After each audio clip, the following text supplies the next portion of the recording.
Baik Bapak Ibu sekalian, jemaah yang dirahmati Allah Subhanahu wa taala, kita lanjutkan kajian kita. Terakhir kita sampai di peristiwa perang Bani Nadir, ya, pengusiran Yahudi dari Madinah yang kemudian karena peristiwa itu kemudian Allah menurunkan satu surat secara full, yaitu surah Al-Hasyr berjumlah 24 ayat. Dan kita sudah bahas mentadaburi sedikit secara global isi dari surat Al-Hasyr, di mana tema pertama adalah tentang sifat-sifat orang Yahudi, kemudian tentang sifat-sifat orang munafik, dan yang ketiga adalah tentang syarat-syarat kemenangan yang harus dipenuhi oleh umat Islam dalam menghadapi musuh-musuhnya. Jadi itu sudah kita bahas semua. Yang kalau kita mau sebutkan secara cepat, yang pertama sifat orang Yahudi Allah sebutkan adalah pengecut, penakut. Ya. Kemudian yang kedua adalah sombong. Yang ketiga internal mereka itu pecah, tidak bersatu, tidak ada kesatuan. Nah, itu diantara sifat-sifat orang Yahudi yang Allah sebutkan dalam surat Al-Hasyr. Dan sifat ini karena Al-Quran yang menginformasikan, maka sudah pasti itu akan berlaku sampai sekarang. Yang kedua adalah tema tentang sifat-sifat orang munafik. Bagaimana Allah sebutkan di surah Al-Hasyr itu, sifat munafik adalah pembohong, mengkhianat, hanya menginginkan mendukung ketika mendapatkan kepentingan duniawi. Nah, kemudian yang ketiga adalah tentang syarat-syarat kemenangan. Syarat-syarat kemenangan sekaligus undang-undang kemenangan yang Allah tetapkan bagi kaum muslimin. Nah, itu yang kita tadabburi dari surat Al-Hasyr. Sekarang kita masuk setelah peristiwa perang Bani Nadir, ada beberapa peperangan lagi.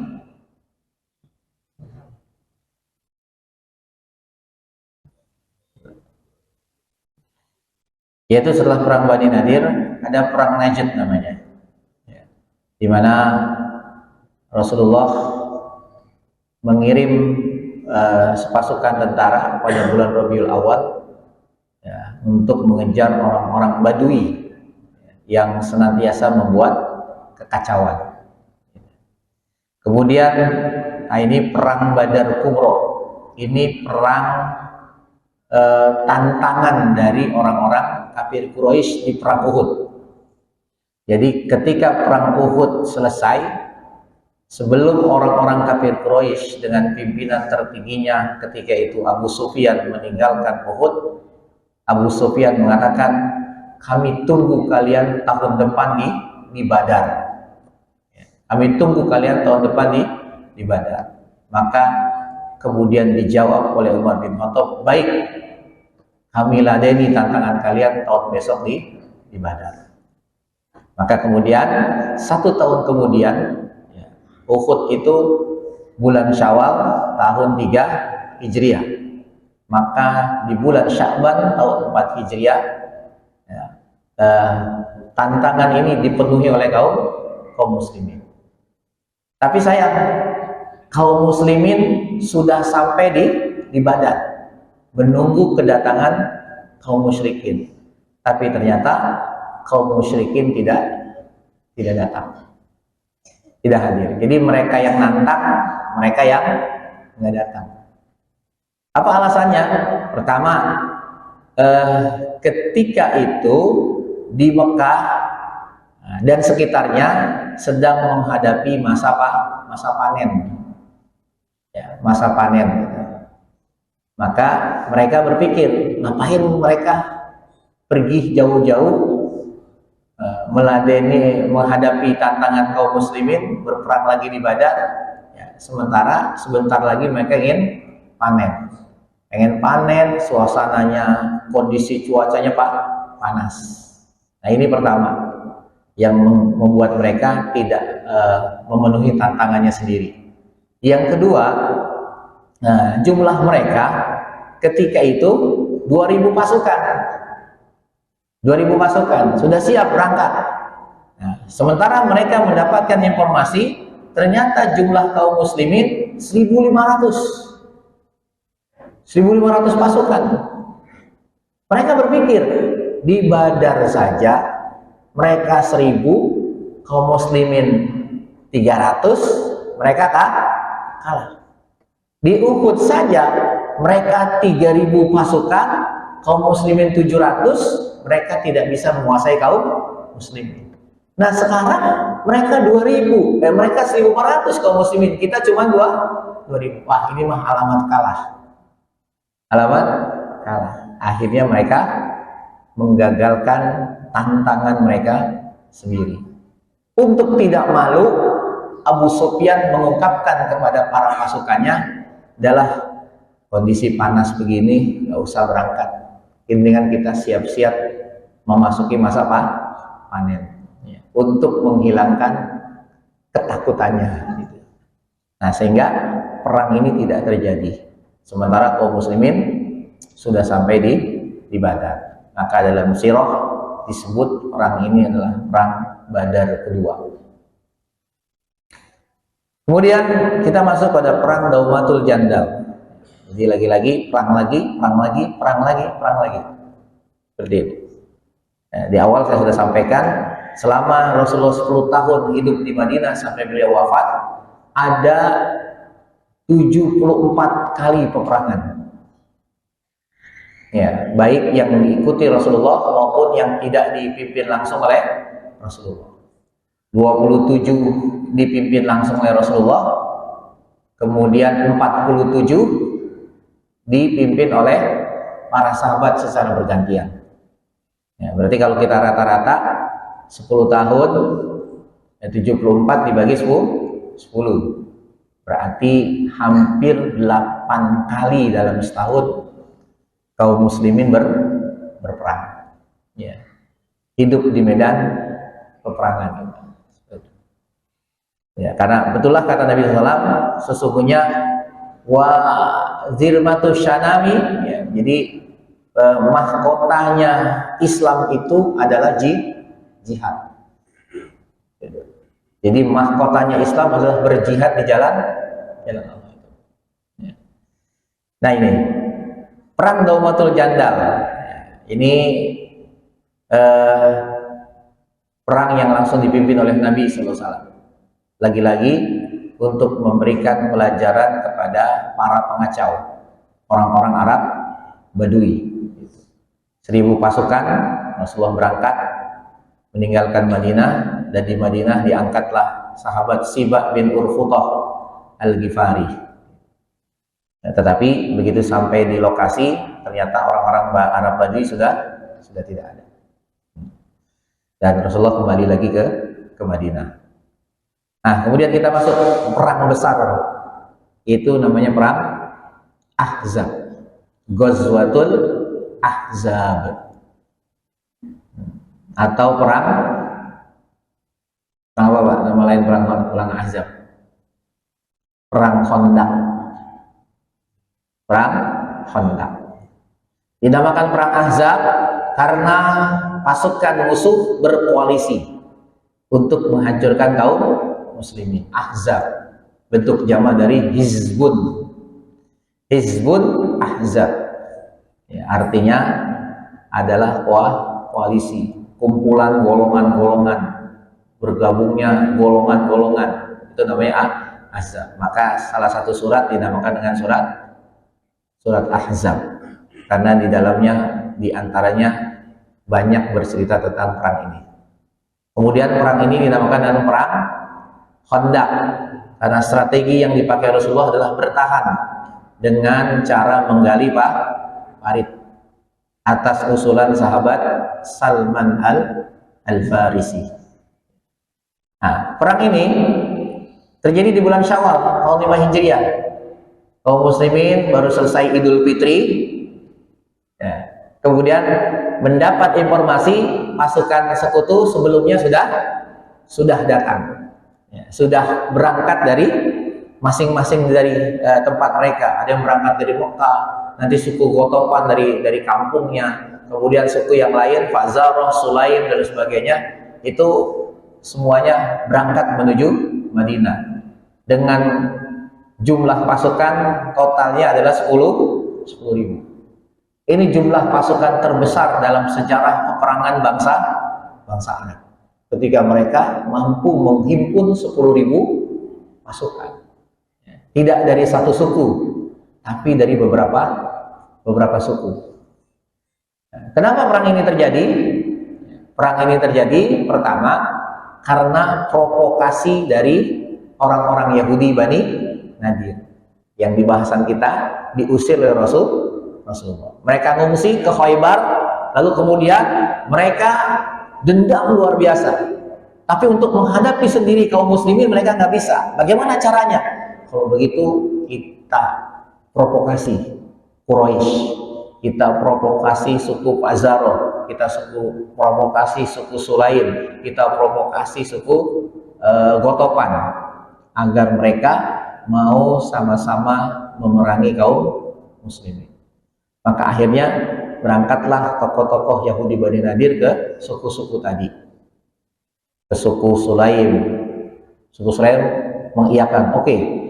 Datang ke suku Fazarah, oke. Ke suku Gotopan, oke. Quraisy, oke. Semuanya oke. Ya, semuanya diprovokasi. Tentu wabil khusus bagi suku Gotopan, bagi suku Gotopan itu, ini bisa dikatakan suku Gotopan ini suku bayaran, Pak. Suku bayaran. Jadi kalau ada bayaran mereka mau. Maka salah satunya orang Yahudi menjanjikan, kalau kalian mau dan nanti kita menang, maka setengah dari hasil bumi kami kasih kalian. Maka suku Gotopan berangkat. Maka ketika mendengar ini, Rasulullah SAW kemudian melakukan musyawarah dengan para sahabat. Ya. Para sahabat ada yang mengusulkan, kalau begitu kita keluar dari Madinah, kita songsong pasukan musuh di luar Madinah. Usul berikutnya, kalau begitu kita perang kota saja. Ya. Nah, ini dua usul ini ditolak. Sampai akhirnya Salman Al-Farisi pun mengusulkan kepada Rasulullah. Kata Salman, ya Rasulullah, inna kunna bi ardi Faris idza khusirna khandaqna alaina.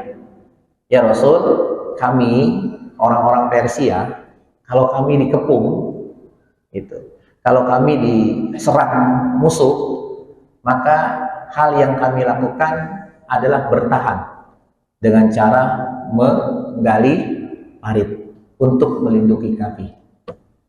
Ini kata Salman Al-Farisi. Maka Rasulullah menerima usulan dari Salman Al-Farisi ini. Oke, kalau begitu kita laksanakan rencana ini, strategi ini. Maka mulailah ketika itu digali parit. Ya, di mana parit itu ada beberapa riwayat mengatakan, tapi di kitab Ar-Rikhul Maktum disebutkan seperti ini. Jadi panjang parit itu 5,5 kilo. Ya, 5,5 kilo. Yang digali adalah arah yang kemungkinan besar pasukan Quraisy bisa masuk ke Madinah. Jadi ada 4 arah kan, timur, barat, utara, selatan. Maka yang digali adalah, yang dibikin parit tidak semuanya sekeliling Madinah, sekeliling enggak. Tapi arah yang sangat mungkin pasukan musuh bisa masuk. Arah belakangnya itu perkampungan Yahudi Bani Quraizo. Itu tidak digali, tidak dibikin parit. Kenapa? Gak mungkin musuh bisa masuk dari perkampungan Yahudi Bani Quraizo. Dari arah kanan dan kiri itu juga nggak mungkin, karena butuh perjuangan keras untuk bisa masuk Madinah dari dua arah tadi. Maka dari arah depan ini yang digali. Jadi makanya tidak berkilo-kilo, 10 kilo lebih, apalagi seluas kota Madinah gitu ya, keliling enggak. Tapi hanya sekitar 5,5 kilo, 5.544 meter. Kemudian lebarnya 4,62 meter. Lebarnya. Kenapa 4,62 meter? Seukuran kuda nggak bisa melewati lubang. Karena kalau bisa dilompati kuda sama aja bohong. Ya, digali parit gitu. Maka hitung-hitungan kuda nggak sampai 4 meter 6. Ya, 4,6 meter enggak. Maka di selebar itu. Dan dalamnya adalah 3,3 meter. Kenapa 3,3 meter? Kalau kuda memaksakan diri, dia terperosok, maka dia nggak bisa naik. Kalaupun orang juga susah. Walaupun nanti di tengah peperangan itu ada beberapa algojo Quraisy yang memiliki mental luar biasa, akhirnya berhasil itu nyebrang parit. Jadi masuk pada wilayah pertahanan kaum muslimin, tapi kemudian mampu disingkirkan oleh pasukan kaum muslimin sehingga mereka kabur lagi. Ya, jadi ini. Dan ini digalinya tidak pakai alat berat. Karena dulu belum ada Komatsu. Belum ada United Traktor. Belum ada Caterpillar. Belum ada. Tapi pakai alat seadanya. Alat seadanya. Maka ketika itu kurang lebih parit ini digali oleh 1.000 sahabat, 1.000 pasukan yang menggali secara khusus. Mereka keluar dari rumah mereka setelah sholat subuh pagi hari, nanti ketika sore baru kembali. Jadi seharian, tiap hari itu beberapa hari, ya, beberapa hari. Ya, targetnya harus selesai sebelum musuh sampai misalnya. Gitu. Ya, tapi dengan izin Allah kemudian selesai. Dan ketika itu Madinah itu dalam kondisi sedang musim dingin, sangat dingin banget. Jadi ketika perang Ahzab itu dingin. Ya, dinginnya pada puncaknya ketika itu. Maka kemudian bagaimana para sahabat itu bercerita ya, ketika mereka menggali parit. Ini dibagi-bagi sama Rasulullah SAW. Ya, sekian meter, sekian orang. Sekian meter, sekian orang. Dibaginya begitu sama Rasul. Ya. Termasuk Rasulullah juga turun tangan. Beliau mengangkat galian gitu, digotong oleh beliau, lalu dipindahkan galian itu. Maka bagaimana para sahabat ketika itu meminta Rasulullah untuk diam. Udah nggak usah ya Rasulullah. Tapi beliau tidak begitu. Ya. Maka untuk menyemangati apa yang dilakukan para sahabat dalam menggali parit ini, maka para sahabat saling menyenandungkan syair. Kemudian Rasul juga menjawab. Diantaranya dalam syairnya itu ketika para sahabat ya Anas kharaja Rasulullah ilal khandaq. Dari Anas bin Malik, Rasulullah keluar ke parit. Faidal muhajirin wal ansor yahfiruna fi ghada barida. Ya, dan beliau mendapati muhajirin dan ansor sedang menggali parit di pagi hari yang sangat dingin, barida.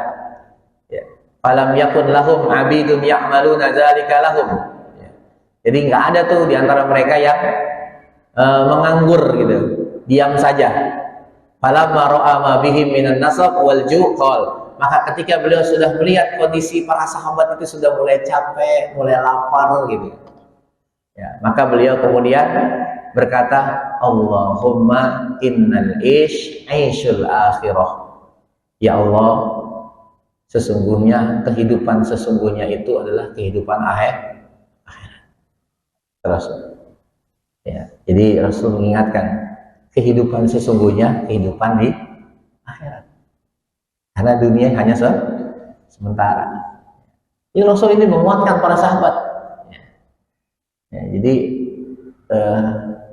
kita nggak tahu kalau yang terjadi pada kita kerja bakti cuma di sandungan syair, kira-kira besoknya datang lagi nggak? Cuma dapat syair doang, cuma dapat doa doang gitu. Dan nanti makanannya sederhana banget. Sederhana. Jadi seperti tepung nanti dicampur dengan minyak samin. Itu kan seretnya minta ampun. Itu yang dikasih nanti bagi para pekerja penggali honda. Sehari dikasih gitu doang, seharian. Terus sama tadi deh doa-doa. Ya, tadi saya bilang kalau kita kerja bakti ya, cuman disediain gituan doang, ya mungkin besoknya nggak datang lagi. Udah capek, nggak dibayar, ya dapatnya cuman gituan doang. Ya, seperti itu. Nah ini tidak dengan para sahabat. Maka Rasulullah ini yang lebih menguatkan para sahabat justru kata-kata Rasul itu, doa Rasul. Kata Rasul, Allahumma innal aishul akhirah. Ya Allah, sesungguhnya kehidupan itu adalah kehidupan akhirat. Jadi kalian ini lelah, capek di dunia, itu tuh dia. Nanti kehidupan sesungguhnya buat kalian adalah akhirat. Buat orang beriman. Segala sesuatunya Allah alalkan nanti di akhirat. Di dunia ini banyak yang dilarang buat kaum muslimin, buat orang beriman. Tapi nanti sebaliknya banyak yang kemudian bolehkan nanti di surga. Maka kemudian kata Rasul, faghfir lil ansor wal muhajirah. Maka ya Allah, ampuni orang-orang ansor dan orang-orang muhajirin. Ini yang mahal. Doa dari Rasul agar Allah mengampuni orang-orang ansor dan muhajirin. Ini yang mahal. Bagaimana para sahabat ansor muhajirin sudah didoakan oleh Rasul agar diampuni dosa-dosanya. Ini yang doain Rasul. Maka mereka semangat walaupun cuma dikasih makanan yang sedikit, yang sederhana, dalam keadaan pagi yang begitu dingin, lelahnya luar biasa, mereka tetap bersemangat datang kembali di esok harinya sampai sore, balik lagi besok. Maka ketika Rasulullah mengatakan demikian, para sahabat Ansor Muhajirin langsung merespon dengan ucapannya, nahnul ladzi baya'u Muhammadan. Kami adalah orang-orang yang berjanji setia kepada Nabi Muhammad. Adalah jihad ma baqaina abadan. Untuk senantiasa berjihad selama hidup kami selamanya. Ya. Selama kami masih hidup, kami akan terus berjihad. Kalau kami punya janji setia sama Rasulullah, kami akan melakukan itu. Nah, ini para sahabat justru merespon ya, dengan kata-katanya yang meyakinkan. Nah ini setiap hari begitu. Rasulullah memotivasi para sahabat dengan doa-doa beliau. Ampuni orang Ansor, ampuni orang Muhajirin. Ya. Kalau dibilang orang Ansor, para sahabat semuanya murtad sesudah Rasulullah wafat, bagaimana mungkin? Rasul yang mendoakan mereka semuanya diampuni dosanya sama Allah Subhanahu wa taala. Bagaimana mungkin? Nah, maka di proses ini banyak hal-hal yang mukjizat itu terjadi. Pertama adalah tentang sahabat Jabir bin Abdillah. Nah, ini kisahnya masyhur sekali. Jadi para sahabat itu kaget, Bapak Adin sekalian. Semua sahabat itu semua ketika menggali parit itu dalam keadaan lapar. Terbukti apa? Terbukti mereka semua mengganjal perutnya dengan batu. Jadi lapar, dingin, capek. Dibuktikan laparnya itu tadi mengganjal perutnya dengan batu. Ya, mereka pikir mereka saja yang lapar. Gitu. Maka ketika satu saat Rasulullah terangkat baju beliau, apa yang mereka lihat? Ternyata Rasulullah mengganjal perutnya dengan 2 batu. Artinya apa? Rasulullah lebih lapar dibanding para sahabat.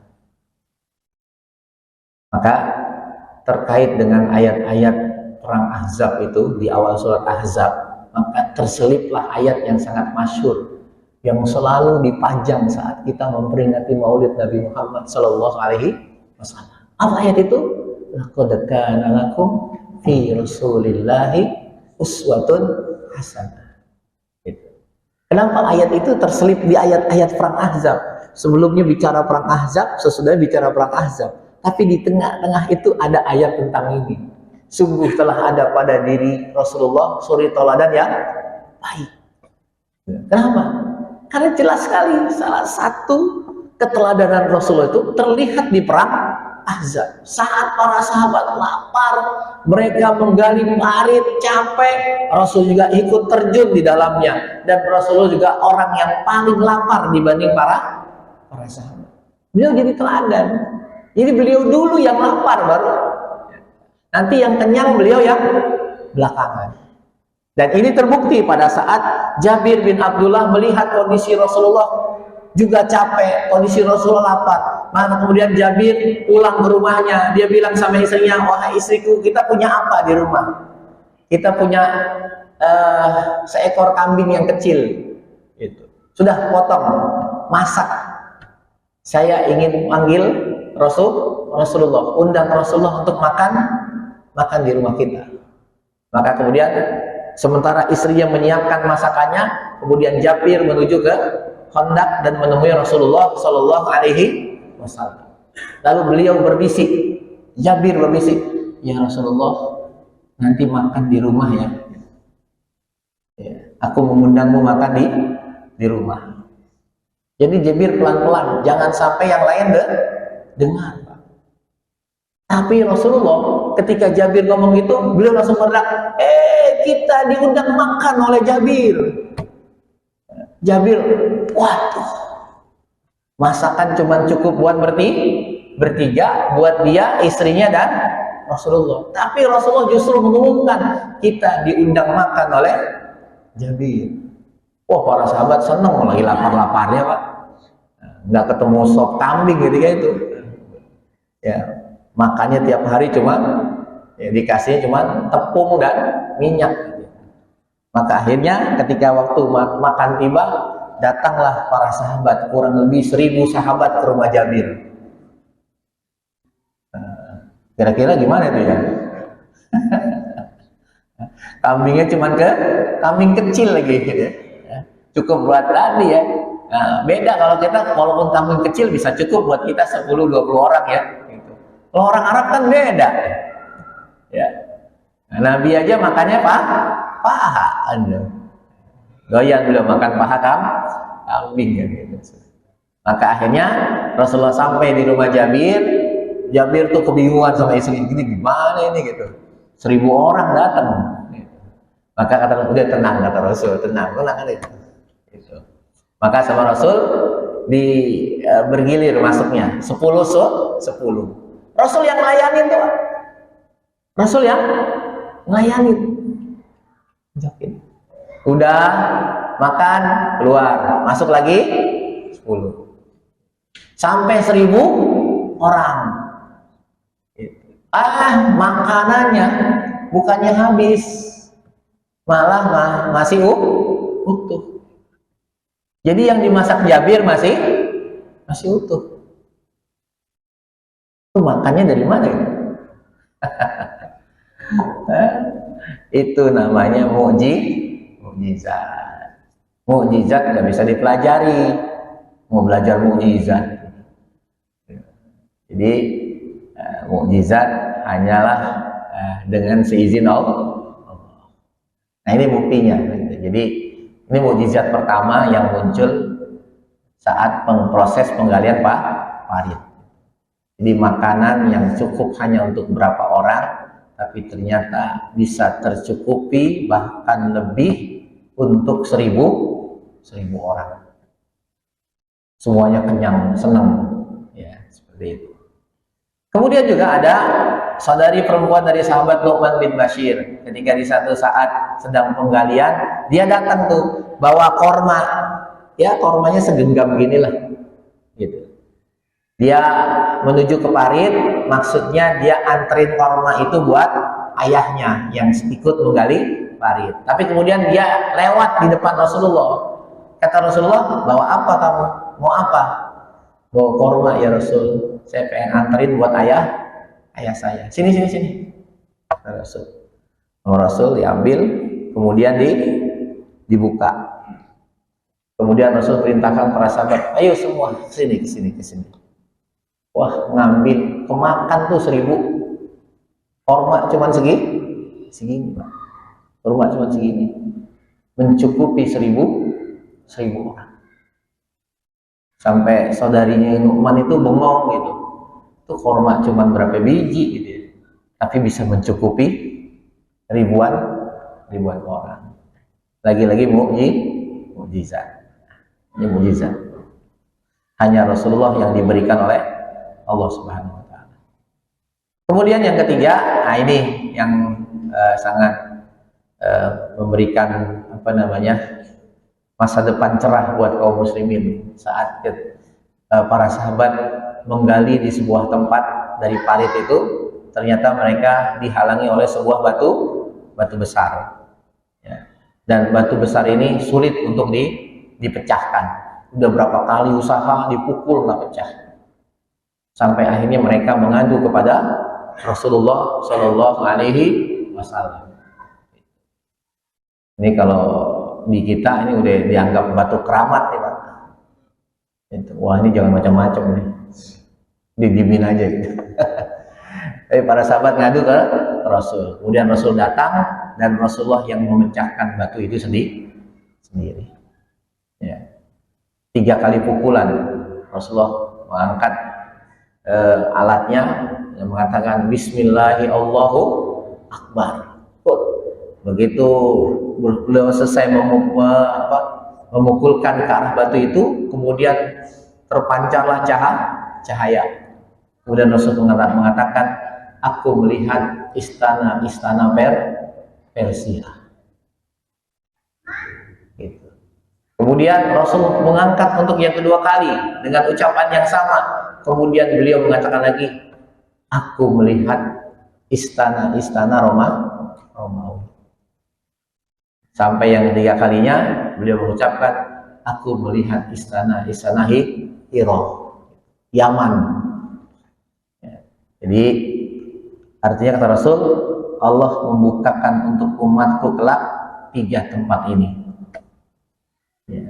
Ya, jadi dan itu terbukti nanti bagaimana Persia, Romawi, Yaman semuanya jatuh ke tangan kaum muslimin. Dan berita itu sudah Rasul sampaikan di saat penggalian parit. Yang menariknya ini itu kondisi kaum muslimin istilahnya sedang tegangnya luar biasa Pak. Karena musuh sudah semakin mendekat. Gitu. Dan kemudian mereka harus melakukan strategi itu. Artinya bahasanya gitu, ketika itu sudah selamat saja itu sudah untung. Mereka nggak mati saja sudah untung. Tapi justru Rasulullah tidak sekedar mengatakan kepada para sahabat kalian selamat, enggak. Tapi Rasul mengatakan nanti kalian akan menguasai Romawi, Persia, ya, Yaman. Ya, dan ini persis dengan kisah Nabi Yusuf. Ketika Nabi Yusuf berada di dalam sumur, dia berteriak-teriak minta tolong. Yang ada di pikirannya bagaimana dia bisa keluar dari sumur itu. Yang penting saya keluar dulu dari sumur. Tapi apa kata Allah kepada Nabi Yusuf? Bukan, bukan Allah mengabar, bukan Allah mengatakan pada Nabi Yusuf, kamu keluar nanti. Tapi apa kata Allah?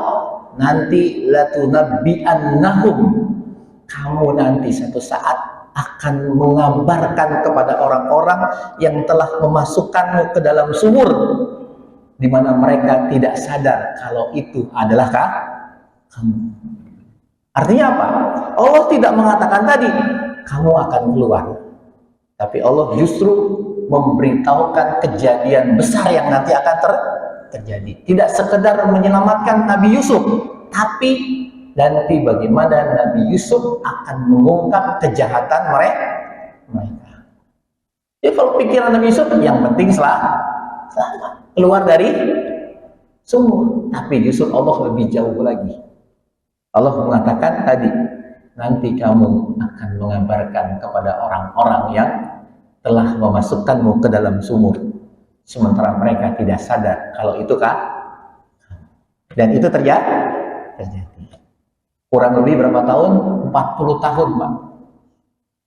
Dari peristiwa Nabi Yusuf dimasukkan ke dalam sumur, sampai kemudian saudara-saudara Yusuf datang mengemis kepada Nabi Yusuf, di mana mereka tidak sadar yang mereka mohonkan itu ternyata adalah Nabi Yusuf yang dulu mereka masukkan ke dalam sumur. Maka para mufasir menyebutkan berbeda pendapat berapa tahun jaraknya. Itu paling sedikit dari pendapat-pendapat itu adalah 40 tahun. Jadi artinya Allah sudah mengabarkan 40 tahun ke depan yang bakal terjadi pada Nabi Yusuf. Dan itu terbukti. Sama dengan ini, Rasulullah mengatakan nanti Persia akan ditaklukkan, nanti Romawi akan ditaklukkan, Yaman akan jatuh ke tangan kaum muslimin. Ternyata itu terjadi. Gitu. Yaman kapan ditaklukkannya? Ketika Rasulullah masih hidup nanti. Saat pimpinan Yaman dipimpin oleh seorang bernama rajanya nama Bazan itu masuk Islam. Gara-gara apa?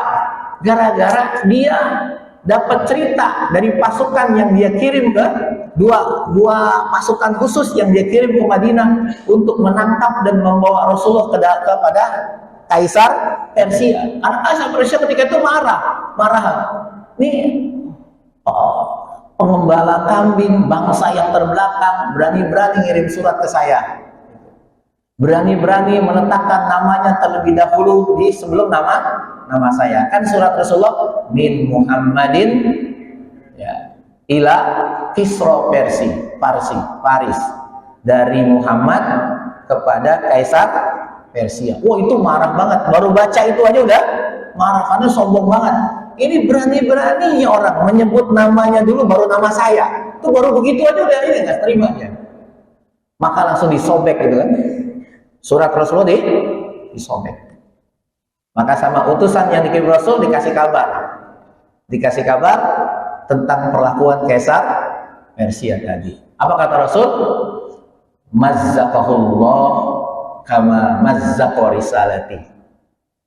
Semoga Allah merobek-robek kekuasaannya sebagaimana dia telah merobek-robek suratku, kata Rasul. Dan itu nggak lama. Ya, nggak lama. Jadi ketika itu langsung dikirim oleh Kaisar Persia ke Raja Bazan. Raja Bazan ini raja Yaman, ya, di bawah kekuasaan Persia. Yaman itu di bawah kekuasaan Persia. Dia minta Raja Bazan kirim 2 orang terkuat dari kamu ke Madinah. Cari orang yang bernama Muhammad. Bawa dia ke hadapanku. Maka dikirim itu. Ya, datang sampai di Madinah, ketemu dengan Rasulullah ketika malam hari. Kata Rasul, besok saja, temui aku besok pagi. Maka begitu besok paginya mereka nemui Rasul, ya, nanti dulu, sebelum kau membawaku, kata Rasulullah, maka dengarkan apa yang ingin aku katakan.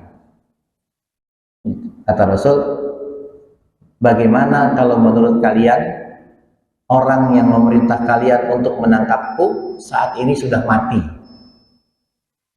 Loh, kok kamu tahu?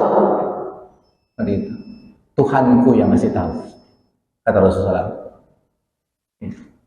Lalu bagaimana? Sekarang kembali lagi kamu ke Bazan, Lalu sampaikan apa yang aku katakan. Kalian gak usah takut, saya tidak akan lari. Kalian bisa mendapati aku di sini, saya akan lari. Kalau memang saya bohong, kalian datang mari, bawa aku ke hadapan raja kalian. Maka akhirnya dua pengawal itu pulang. Dia cerita sama Bazan. Bazan itu mikir, ini orang kayaknya bener nih. Gitu. Udah, kalau begitu kita tunggu kabar dari pusat Persia. Karena ketika itu butuh waktu 1 bulan. Jadi dari Persia ke Yaman itu butuh waktu satu bulan sampai. Ditunggu.